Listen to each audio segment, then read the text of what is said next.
The May 10 plant tour was based on flower arrangements made by our Master Gardener volunteers. We talked about plants included in those arrangements. The first that you saw was made by Partha Dottridge and featured oakleaf hydrangea and viburnum. The second arrangement was made by Anna Stark and featured Japanese maple. The third arrangement here featured many different plants, including vegetable plants, and we talked about the Laura petalum that was included in this. The next arrangement you'll see was made by Miss Joey Byrne, and we talked about the ginkgo and the deutzia that was used in this arrangement. Each of these arrangements was given out to one of the tour attendees at the conclusion of the tour. They were very appreciative of that. This arrangement was made by Emily Bondi and features herbs. We talked about the bronze fennel.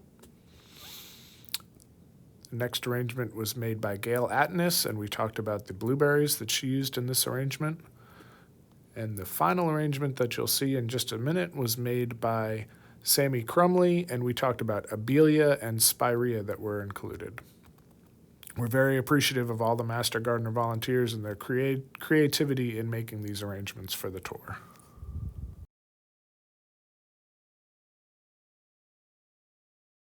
This is deutzia, fuzzy deutzia. So we saw two different types of this in the arrangements. We saw the white in one and we saw pink in the other. Deutzia is sort of an old-fashioned shrub. It's been around a long time. It's probably not quite as popular as it used to be. The reason being is that it's one of those plants that's really, really beautiful when it flowers, and then it's kind of boring looking the rest of the year. So you get maybe 2 or 3 weeks of really impressive color from this, and then the rest of the year you either don't notice it or you look at it and think it's ugly. So it's a plant that, you know, in your landscape you would want to put in a location where you can sort of highlight it in the mid to late spring when it's blooming, but sort of camouflage it or conceal it or mix it in with other plants the rest of the year, and let something else sort of take over and catch your eye.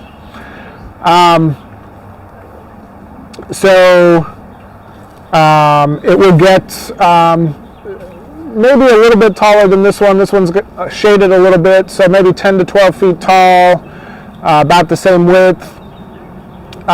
This one's a little bit more upright than you sometimes see, but generally you've got more of like an arching branch structure coming out and sort of weeping down with the weight of the foliage and flowers. I think this one's growing upright because we pruned it back a couple years ago, but generally more of that arching structure. The flowers are fragrant. I don't have the best sense of smell, so I get a little bit from them, but they are fragrant. And then on some of the older branches, you'll notice it's got exfoliating bark, so you get kind of a, see if I can find one that's a little closer to you guys. So the bark will sort of peel off as the branches age, and you get kind of a multicolor characteristic on the bark. So that does give it some attractiveness, especially in the wintertime when the leaves are gone. You won't see that as much on the newer growth, so slender branches don't have that, but the older branches you'll see that kind of peeling, exfoliating characteristic. The plant here is Laura petalum. Common name would be fringe flower, Chinese fringe flower. So that's this red leaf plant to my left. We saw that in 2 or 3 of the arrangements inside. There's many different species of Laura petalum. Some of them get quite large and some of them sort of are low and spreading types. This particular plant is a variety called Jazz Hands.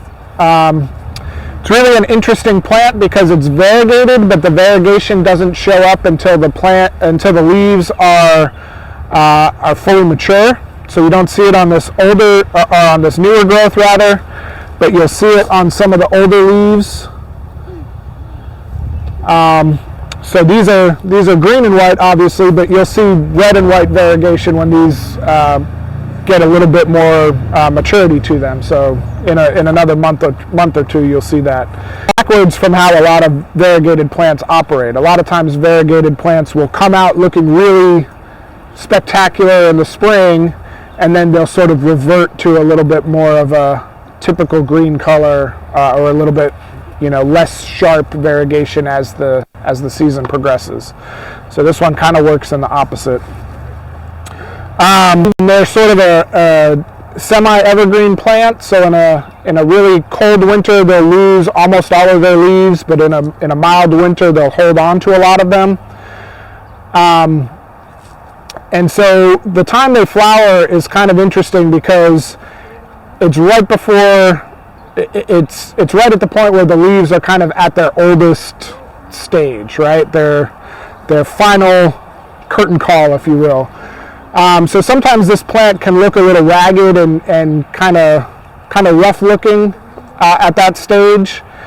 I had some at my older house, and I would look out and it would just look like the plant was kind of hurting a little bit, kind of sick, because those old leaves are just barely hanging on.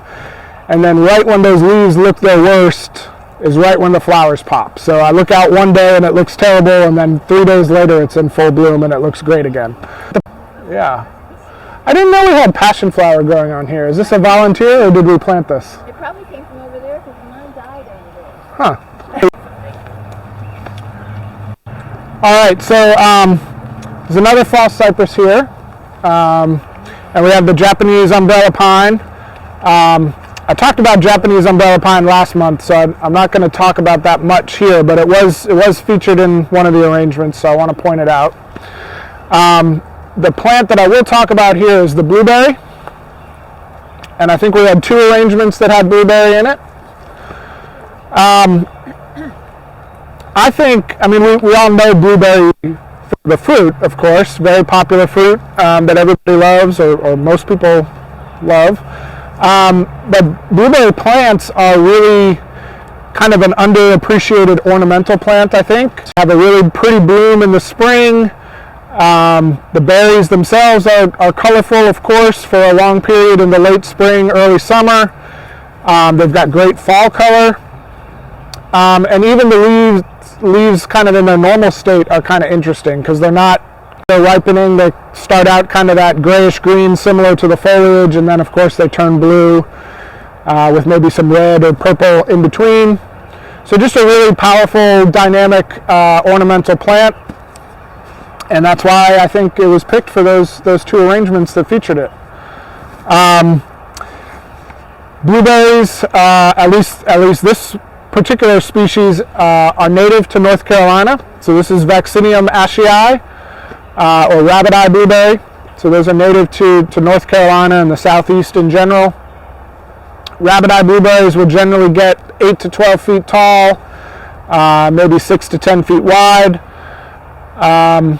And they will sort of increase in productivity for basically each year of its life up until about 10 or 12 years, and then they start to level off. And you can sort of increase their productivity or keep their productivity high by pruning them each year in the springtime. So we typically do that with our Master Gardener training classes that we hold, from February to April or so each year. When we talk about fruit production, we'll come out here and the class will prune these bushes kind of as a demonstration. Do you just prune it like a third out? Is that how you do it? More or less. So if you look at the stems here, you'll see, the thicker, older ones that are kind of brownish gray, and you see a lot of these suckers.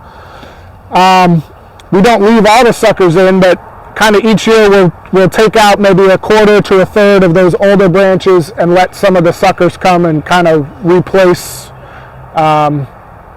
their growth. And then we'll prune back some at the tips, of course, and kind of look for branches that cross and rub against each other and all that. The next plant I'll talk about is spirea. Generally low-growing or sort of medium-sized kind of mounding shrubs. This one is gold mound. We have snow mound right around the corner.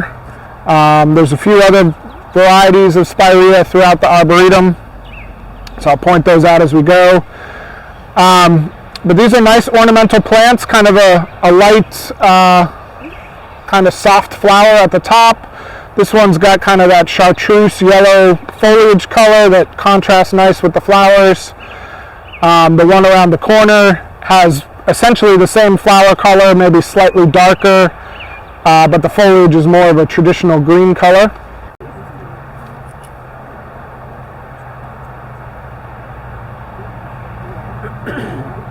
Rather than a dome shape or spherical shape. But they do sort of the same thing that the paniculatas do, which is open gradually at a time and kind of build into their full shape, and then the color will gradually evolve, so kind of looks greenish in bud and then white when they open originally, and then as the flowers age they'll pick up some pink and eventually kind of a tan color. So again, a really dynamic plant that you can use in different ways as it matures and as it progresses through the growing season. It's another plant that's native to North Carolina. They will grow up to 8 to 10 feet tall, maybe 12 feet tall in the right environment, and spread about the same amount. They do produce a lot of suckers, so I think originally probably had 3 or 4 plants here, and it's kind of turned into just a little bit of a grove of oak leaf hydrangeas that have kind of grown together. Next plant is Abelia. So we actually have 2 different types of Abelia here lining the entrance to this woodland garden. So there's 2 different varieties here, which is why one's flowering and one's not. They're on a different flower schedule. But Abelias are kind of another cool plant that kind of has some different ornamental features to it. So the flowers themselves are kind of this light pink, kind of a mix of white and pink. White on the interior of the flower, and kind of pink on the backside. And then they also have these sort of rosy pink sepals that persist on the plant after the flowers fall off. So the petals fall off, but the sepals remain and kind of give it some new or some continuing color. So the flowers themselves don't last terribly long, but the color persists for much, much longer.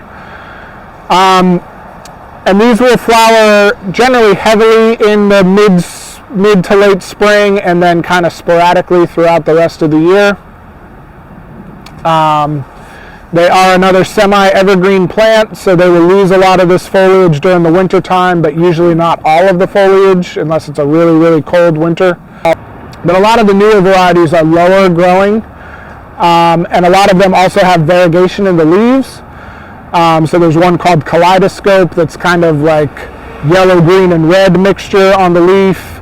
There's one called Rose Creek, which is green and white, and kind of a low mounding 2 to 3 foot tall shrub. This is Viburnum nudum, remnants of the fruit from fall and winter. The fall color on the foliage is kind of a really dark red color, and the berries are kind of this blue color, and so the contrast between the foliage and the berries is really nice. So the berries are from last year? Yeah, these are hangers-on from last year. Yeah. It must not be very tasty. Yeah. Yeah. So we have this one here. We also have another one on the other side of the path there, closer to the top of the hill. I'm not sure if they're the same varieties. Remember you had to really do some research on that one? Yeah. I thought this was the other one, but I never. Yeah. So they've got some similar characteristics, but obviously this one's about twice the size of that one, and we planted them at the same time. Yeah. So And I got bronze fennel. So bronze fennel is an herb. It's got kind of an anise flavor or licorice kind of flavor to it. It's used a lot, apparently, in cooking seafood dishes or egg dishes, probably some other uses. It's got a lot of value as an ornamental plant. It has kind of that fern, feathery kind of leaf. We'll get kind of a purplish burgundy coloration to it.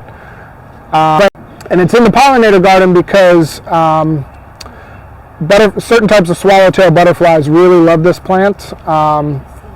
You sometimes will have I mean, in the pollinator garden, we want those insects to come because we want them to, mature and turn into butterflies.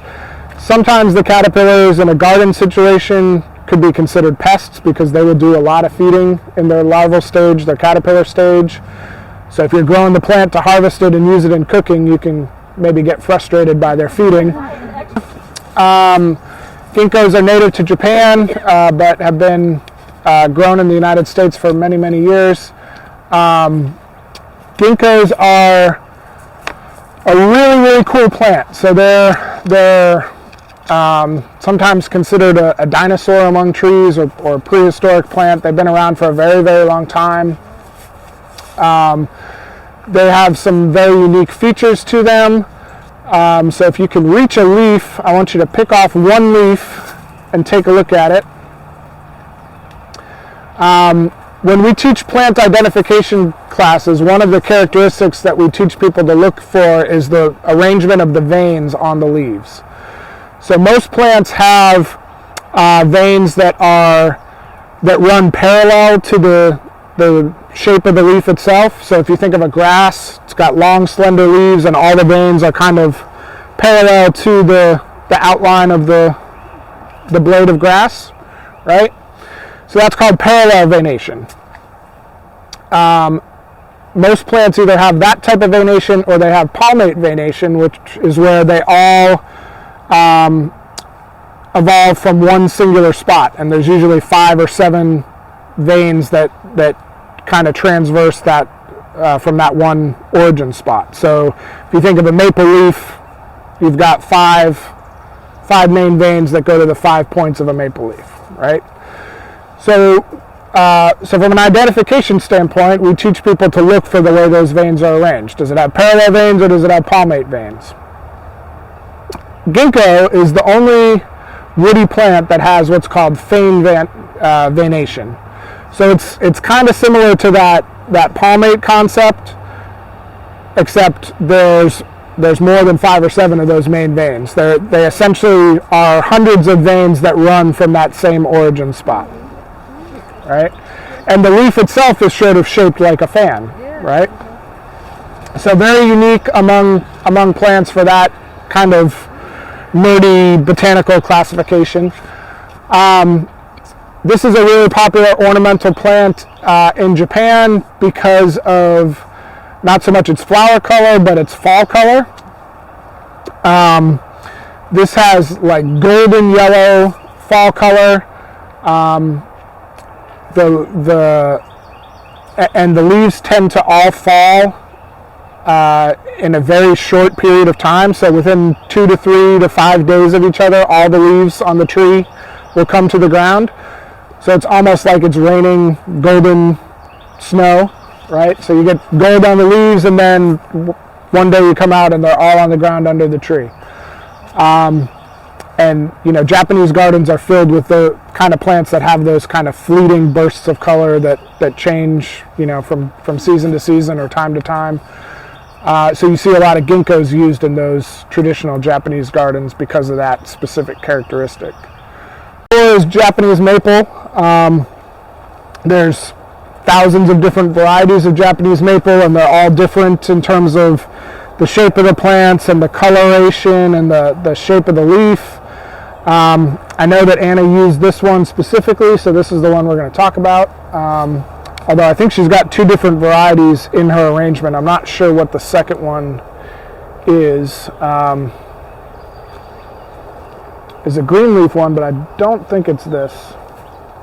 Anyways, I know she used this one, so this is what we'll talk about. So this is Tamukeyama. So this is obviously sort of a weeping Japanese maple. It will grow to about 8 feet tall by 12 feet wide. That's what the tag will tell you. This plant was planted in about 2005, I believe, and this is its full size, so it's probably not half the stated size yet. But Japanese maples are notoriously slow-growing plants, particularly the weeping ones. The upright ones grow a little bit faster, but the weeping ones grow pretty slowly. And that's one of the reasons they're generally pretty expensive when you shop for them in nurseries is, because they grow slowly, a plant that's, say, 5 feet tall is probably twice as old as the typical 5-foot tall tree or shrub that you're buying. So there's a lot more time and investment in it, and that leads to a greater expense.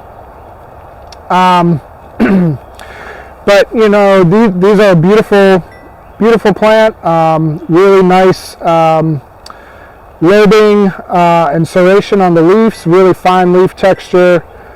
This one's obviously kind of the purple burgundy color. It will become a little bit more green over time in the summertime, and then it will kind of go back to a reddish color or even a little bit of orange during the fall. Some of the green ones will have green foliage early on, and then they'll have kind of an orange or yellow or red fall color. So there's some dynamic color change throughout the seasons with those as well. And they're really sensitive, especially coming out of bud in the springtime. So if we have those fluctuating temperatures in the spring, like we almost always do, Japanese maples sometimes can kind of get caught in that. So if you can protect them during that couple week period in the spring where they're opening up, that would be good. If they do get some damage during the springtime, it will take them a long time to regenerate new foliage. So you may have to tolerate some lightly foliated plants for a while. That said, they are pretty resilient, just very, very sensitive to cold. Any questions about Japanese maples? You come out here and cover them when you know it's going to. Not every year, but they've been covered occasionally.